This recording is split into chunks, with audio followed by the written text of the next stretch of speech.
Hello, friends. This is Jim here with Science Talk, and welcome to another edition. I want to discuss with you a paper that was recently presented. I believe it was in November of 2021, and it was presented by Leon Simons and Dr. James Hansen. And what are they talking about? The climate impact of decreasing atmospheric sulfate aerosols and the risk of a termination shock. Okay? Risk of a termination shock. I'll explain what that all means. Now, just to be clear, I am not an expert on aerosols. I'm an oceanographer. And but I do understand thermodynamics. I do understand heat budgets. A gentleman that you, in addition to Dr. Hansen, you may want to check out Professor Guy McPherson. He has done a lot of research on aerosols, aerosol masking effect, and he has posted quite a few videos on the subject matter, as well as published papers in a peer-reviewed journal. So I would recommend him and Dr. Hansen as sources to really learn more about this. So, what did they present? And let's go through that. The climate impact of decreasing atmospheric sulfate aerosols and risk of termination shock. As you can see here, Leon Simons, James Hansen, and Jan Dufournet. And it was presented at the annual Aerosol Science Conference in November of 2021. Significant reduction in atmospheric sulfate aerosols contributes to albedo reduction, acceleration in Earth's heating rate, and could cause an aerosol termination shock. That's the main point of their presentation. Global warming to date is caused by greenhouse gases, but sulfur emissions cool by approximately 0.5 degrees C, hiding or masking part of the warming. Global shipping was responsible for a large part of anthropogenic emissions of sulfur over the oceans. So let's take a look at this first graphic that they have here. Okay. Significant reduction in atmospheric sulfate aerosol contributes to albedo reduction.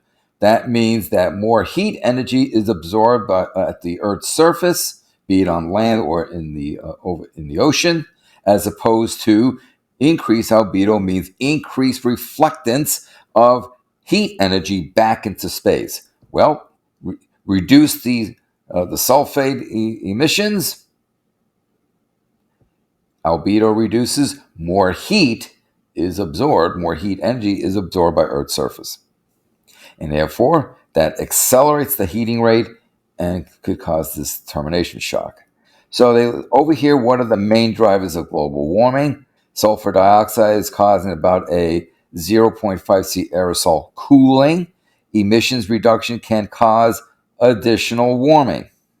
So you can see here, this is the total human influence, and they've got it at about 1.05. Okay, be that as it may. Then they look at basically the greenhouse gas effects, and that takes you to 1.5. This vertical line here, those are confidence intervals or error bars. And then you can see here's that a 0.5 cooling down effect, and that's your sulfur dioxide. And then they talk about solar and volcanic drivers and a very negligible effect and variabilities in in the timing of all of these. So we can see it right here. There's the cooling effect that brings us down by about half a degree C. to the total level. Now, this over here shows the So2 anthropogenic emissions. Right? And this is from 2015 to 2019, a time average. And the units are kilograms per square meter per second. In other words, these are flux rates being reported. So as you get into the red, that is showing how much is being emitted. And so the redder it is, the more that's being emitted. And as you can see here, you can see there's a lot of emissions over the ocean. So if you look where it's like orange with a darker or even red, those are your main shipping lines right there. Right, this is going through the Mediterranean, Suez, and the Persian Gulf area. Right, you can see these are the major shipping lanes, and you can see those smokestacks that those cargo vessels have. They emit quite a bit of material, and that material contains a lot of sulfur compounds, and that contributes to this cooling effect here. So the scale is from 10 to the minus 14, 10 to the minus, looks like 10 or so. It's a little hard to read. So that means, 10 to the minus 10 is a bigger number than 10 to the minus 14. So you got more emissions here. But this is a kilograms per square meter per second flux rate. So that's what this is showing. Up to 2019. Keep that year in mind. So, most Earth heat gained from increased greenhouse gas concentration warms the oceans, cover 71% of the Earth's surface, and absorb about 89% of the heat gain. Okay, it's a little more like 93%, but let's concentrate on the fact that the oceans are absorbing a great majority of this heat, contributing to the massive increase in ocean heat content, which I have discussed with you numerous times before. Please check out my ocean heat content videos that examine that in more detail. Sulfur emissions from shipping reduced with approximately 80% from 2020 due to regulation of the International Maritime Organization, or the IMO. So this graphic I showed you here, okay, that's up to 2019. Then next year, they basically reduced this emission, total emissions from all the cargo shipping, basically worldwide, by 80%. You do that with scrubbers and stuff like that. And you'll see the same thing in power plants that burn, say, coal. The requirements are you put scrubbers in it to remove, the carbon, the sulfur, etc. Of course, the private companies squawk because they have to spend money to install them. It cuts into their profits, yada, yada. Be that as it may, it's another discussion. Most Earth heat gain warms the ocean, where sulfur compound emissions from shipping are reduced with approximately 80% from 2020. So let's take a look at this. So here's the Earth's surface. You can see that's 71% from the oceans. The land is the other 29%. Okay, that's the Earth's surface. Earth heat gain. Here's the 89% that they're reporting. 6% is land. 4%, this light blue wedge, it's the cryosphere, not the cyosphere. They've got an R in it. That's the cryosphere. So that'd be ice, permafrost, those locations. And then this dark blue sliver of a wedge is the atmosphere. So you can see, what are they talking about? Reduced albedo, so that means more heat absorption. And it kind of makes sense. If ocean is 71% of the surface, they're going to absorb the great majority of that heat. And this is in addition to our burning the fossil fuels. And then the sulfur emission reduction, SER, starting with 20. We can see here's the reduction. And then the remaining 20%, well, it's going to be in the oceans. So emission regulation of the International Maritime Organization decreased sulfur emissions over seas and oceans over what's called ECAs, emissions control areas, with approximately 90% from 2015 and globally with approximately 80% from 2020. So that's what's indicated in this graphic.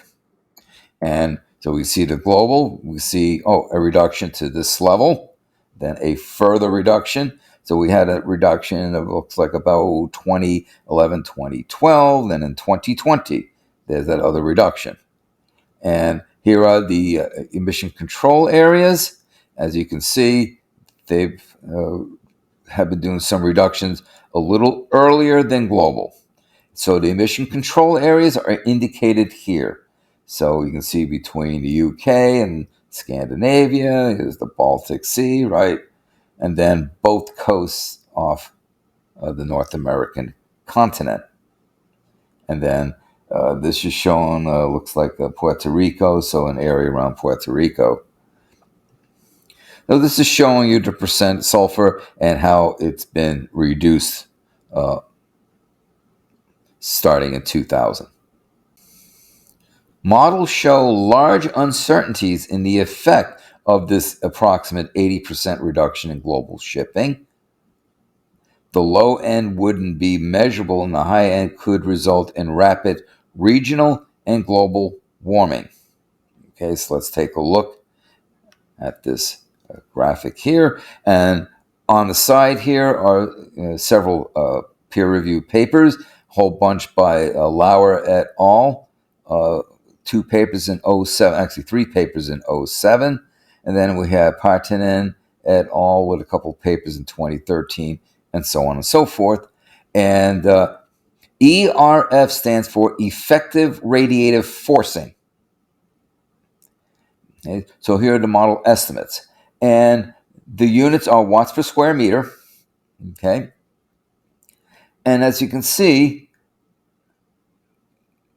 the results range from, if you look at the red bar, let's look at those first, from about 0.35 watts per square meter all the way down to, what is that, 0.022 watts per square meter.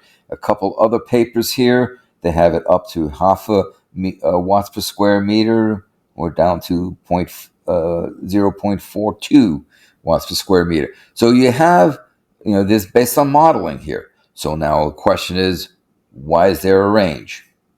Well, the differences in forcing estimates are caused by uncertainties in aerosol load, how long this stays in the atmosphere, you'll probably get washed out eventually, the relative emission of direct SO4 DMS, that's dimethyl sulfate, emission distribution, and seasonal variability.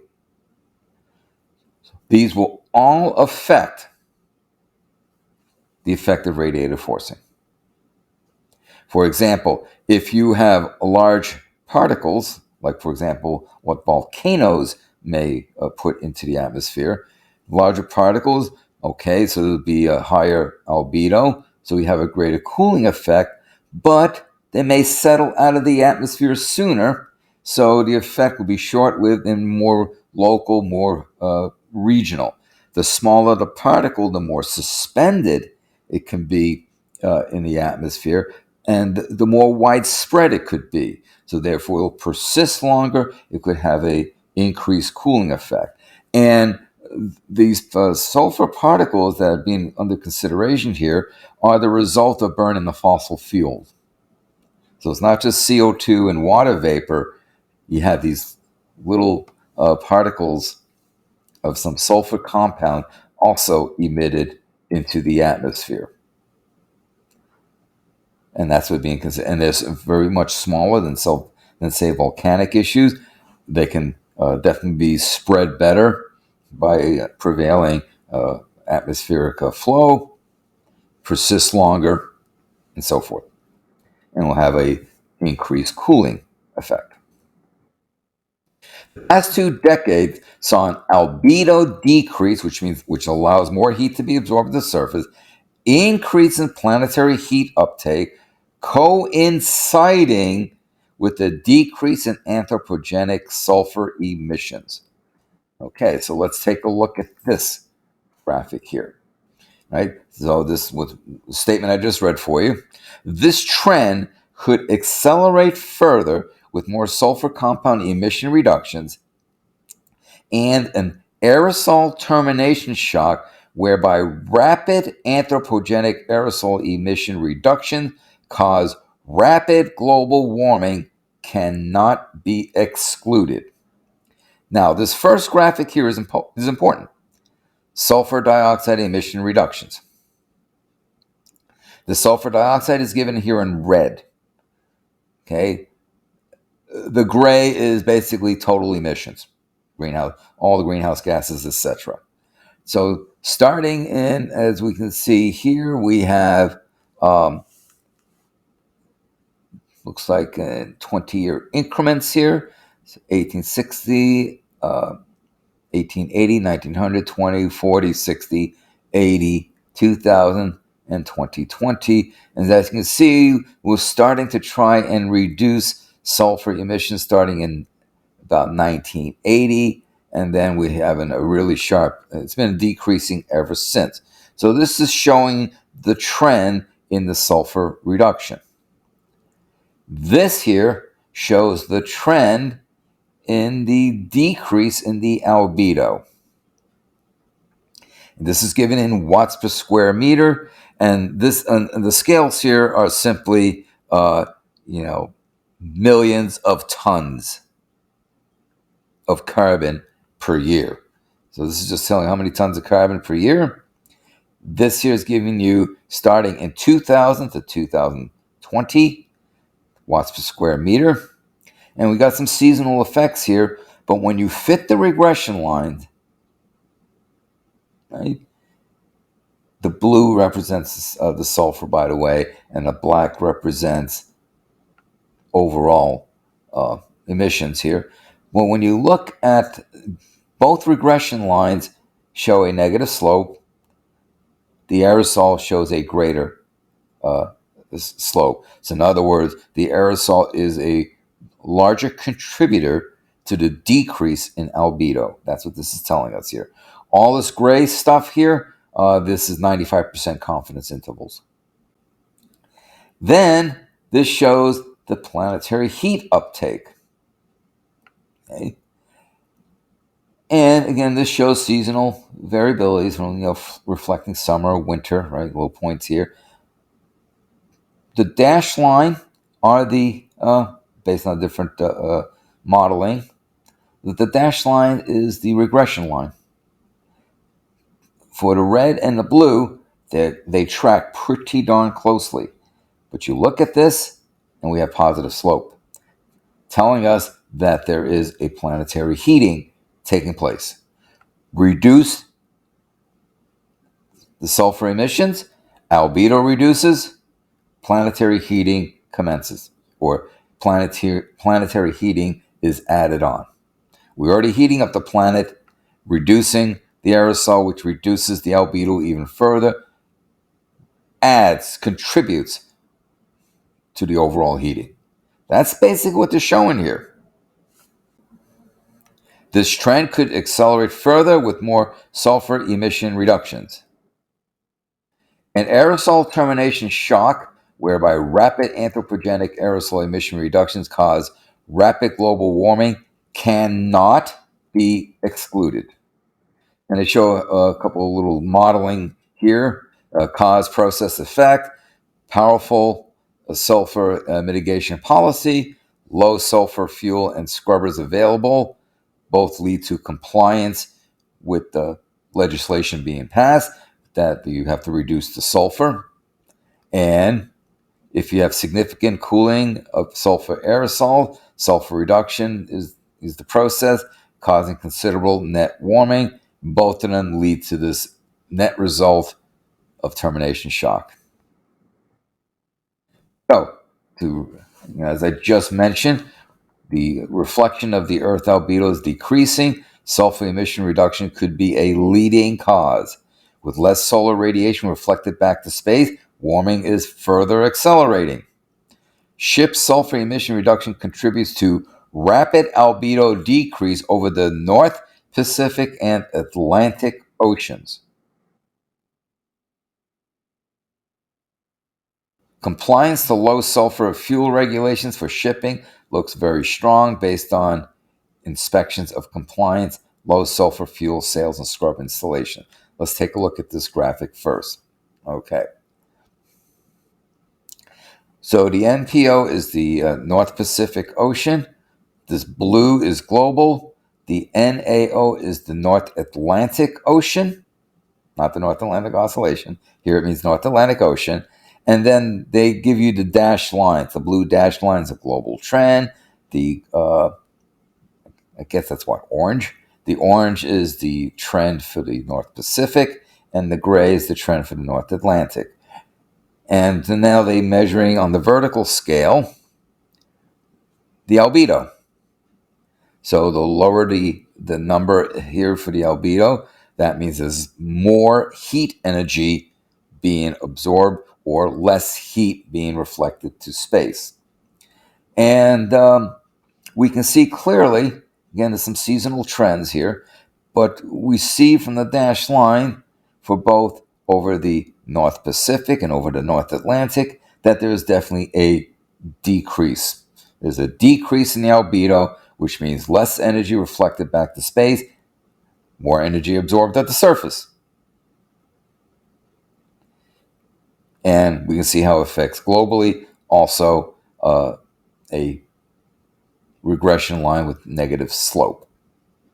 All three have negative slope. So this is clearly showing a relationship going on. And so inspections of compliance, low sulfur fuel, sales scrubbers, and we'll try to look at it. It's a little hard to read. I'm not able to read this printing. It's just a little too small for me. So I'm not going to really spend much time on this. But what's interesting is that what's going on here, that the scrubbers uptake in 2019 was 4 times higher than in the previous year. So what this is telling us is that with our scrubbers installed on like the smokestacks, or if you have like a coal powered plant, energy plant, what have you, you're putting in scrubbers there, you're removing not just the CO2, but you're removing a lot of the sulfur, which is contributing to this reduction of sulfur in the atmosphere, which leads to the reduction in albedo, leading to the increase in heat energy absorption at the surface.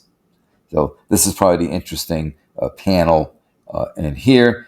As I said, I really can't read what they're trying to say here. So next statement is really interesting. There already is an observed increase in the rate of Earth net heat uptake. More solar radiation is absorbed from a decrease in cloud cover and surface albedo, for example, ice melt. A warmer Earth radiates more heat, while more water vapor and other greenhouse gases absorb IR, which is infrared. Now, when sun energy comes in, initially, it comes in the ultraviolet end of the spectrum, UV radiation inward, right? That's why you put on those sunscreen blockers when you go and sit in the sun, because you're blocking out the UV. However, some of that energy is absorbed at the surface. Some of it is reflected back upwards into the atmosphere, into space. When it's reflected, it reflects back in the infrared realm of the spectrum. Now, if you have cloud cover, that cloud, the underside of it, will trap that heat and keeps the air warmer. If there's no cloud cover, that heat energy escapes to space and is cooler. You can see that, for example, here, anywhere you live. Well, let's take the Arctic because I live here. You have what? Clear skies. It gets really cold at night because nothing to trap that heat. Also, you got clouds moving in, and the temperatures warm up because the clouds trap the heat. And at certain times of the year, especially late November through mid-January, I'm talking about in the polar regions here, the angle of the sun is insufficient to really impart any effective heat energy. So usually what determines temperature is cloud cover, at least here in the Arctic. But clouds are difficult because the top of clouds acts as increases the albedo. The top of clouds reflect energy back to space. The bottom of clouds trap the energy. So now the question is, are clouds, what's the net effect? Energy loss or energy kept? Energy gain. And the answer is you have to construct your heat models. A lot depends on the type of clouds. Do you have, for example, like a stratocumulus cloud, clouds that look like layers, or versus a cirrus cloud that are wispy and perhaps are going to reflect sun energy. So it depends on the cloud type, depends on the elevation, where how high or low in the atmosphere it is in the troposphere, and it's like anything else. You just have to do the measurements and then calculate your budget. So let's take a look at this graphic here. Absorbed solar radiation, we can see that it's increasing. Okay? This is an anomaly in watts per square meter. So 0 is the long-term average. Anything above 0 is it will lead to warming conditions. Below 0 leads to a cooling condition. And we see that starting about 2014, 2015 or so, the net overall result is increased solar radiation. Emitted, okay, this is emitted. So think of this as incoming UV, think of this as outgoing IR. The emissions are reducing, which is telling us more heat is being trapped. And then here's your net. What's the net? We're showing an increase. All these gray lines here are basically the error bars. So when you break it down, okay, what are the trends? Okay, you got clouds. WV is water vapor. You have aerosols total. Other sulfur compounds. Look at the clouds. Oh, clouds are cooling. So this must be referring to the top of clouds, right? And so on. Water vapor, temperature, total, etc. So we can see clearly that more solar radiation is being trapped, kept, less being emitted, resulting in an overall net uptake that's positive, an increased net uptake. That's the take-home message. I want to speak. That's the take-home message from this panel. A well-documented change in emissions and cloud changes happened over Europe since the 1980s, which explains some of the, for example, where is it? Yes, this graphic here. Okay, the 1980s. This is Europe basically taking the lead. U.S. of course has been a little behind on things, but this is where Europe taking the lead in reducing sulfur emissions. Large-scale reduction in SO2 emissions coincided with a cloud cover reduction of about 5% and an increase of annual sunshine of about 75 hours per year. Global and European temperature increase accelerated. Okay. Anomalies percent of mean European cloud cover. Basically, the blue is showing the reduction of the cloud cover. That's what this is showing. Anomaly hours of mean European sunshine duration. So the red showing that it's increased sunshine. In other words, makes sense. If you have less clouds, you're going to have more sunshine and more heat reaching the surface. And this is showing global anthropogenic SO2 emissions. You can see it was increasing for a while. Oh, we need to do something about it. And you can see some of the reduction here. Now let's see if I can read the lines here. See, I'm looking at, what's that purple one? So the dark one is North America. This dark purplish thing here. This is Europe. It's kind of, I don't know if that magenta. Sorry, I'm really not good with colors here. And then we can see the other places. What's this one here? That's the other one at reduction. That's a light purple. So with Europe, North America, and this PSU area, those are the ones that have reduced sulfur emissions. All these other regions, Middle East, India, South Asia, etc., they're still continuing and they still show an increase in their sulfur emissions. Rapid reduction of sulfur compounds emissions from global shipping could prove an unintentional abrupt cessation of SR. And SRM stands for Solar Radiation Management. If the higher range effective radiative forcing effects of the International Maritime Organization 2020 are a reality, this could be quantified a termination shock, even more so when combined with other sulfur compound reduction effects. Okay. The term termination shock, so here we define it now, is used to describe effects from sudden abruption of intentional solar radiation management, SRM, such as stratospheric aerosol injections.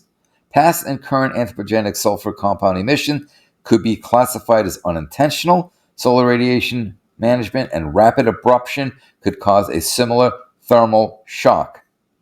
Research suggests a threshold at 0.2 degrees C of warming per decade. Hackett et al. In 2018 showed that for termination shock to occur, ramp down of emissions need to be sudden, which would require the will and power to stop SRM globally. The rapid reduction of sulfur compound emissions from global shipping could prove unintentional abrupt cessation of solar radiation management. If the higher range ERF effects of IMO 2020 are reality, this would be quantified as termination shock, more so when combined other sulfur compounds. So they got a little here. SRM opponents gain power. Will they accept compromises, ramp down? Do they have the power to stop SRM globally? And, depending on the answers, it can lead to a termination shock. There's a strong upward trend in the increase of absorbed solar radiation globally, and even more pronounced over the North Pacific Ocean and North Atlantic Ocean, both areas of high shipping density, where sulfur emissions were reduced the last decade and more from 2020. And absorbed solar radiation anomalies, looking at the North Atlantic, blue is global, blue is the North Atlantic, and this orangey color is global. We can see the clear trend. In fact, the trend looks almost polynomic or exponential in function here. I would call that exponential in both cases. So not even linear. This one's showing a potential exponential increase. So that's for the Atlantic. And then this is for the Pacific. And Pacific is clearly showing an exponential increase. Again, seasonal variations. The North Pacific is a region of 37.1 million square kilometers. If the trend of increased heat uptake continues, this could have significant consequences for the regional and global energy balance and climate. Well, that comes under the category of duh. The North Pacific Ocean absorbs about 80,000, gigawatts more solar heat since 2020 than before 2010, which is before any significant sulfur regulations for shipping came into effect. So they're showing here the area under consideration. And if you recall my updated ocean heat content video, I showed you that wonderful 3D figure of basically this huge heat blob that's basically in the North Pacific Ocean. And ocean anthropogenic So2 emissions, again, you can see how it reflects, it's a flux rate, how it reflects where the major shipping routes are. This is basically the same graphic as shown earlier. Let's get a little more detail. On the other side of the Arctic Ocean is the North Atlantic Ocean. This region of 22.2 square kilometers now absorbs about 50,000 gigawatts of solar heat more than in a period before ship regulation. So we've got 80,000 gigawatts, 50,000 gigawatts. And this is simply showing the region that they're considering. Which is interesting because it includes, though, where the deep water formation for the North Atlantic deep water takes place. There is a lot of uncertainty in trying to measure all this these emissions and so forth. And this I shared with you some of those reasons for the uncertainties and the wide range that we saw in the results of the models, and that's because of aerosol load, how long in the atmosphere, and other factors. But the take-home message from all of this is when you reduce the sulfate aerosols, you decrease the albedo, allowing for Earth's surface to absorb more heat energy, which adds further to the warming. If you totally remove the aerosol masking effect, that's about a half a degree C effect. Right now, the AME is cooling the planet by about half a degree C. Remove that, we now have a warming, an additional warming on top of everything that's already happened of half a degree C.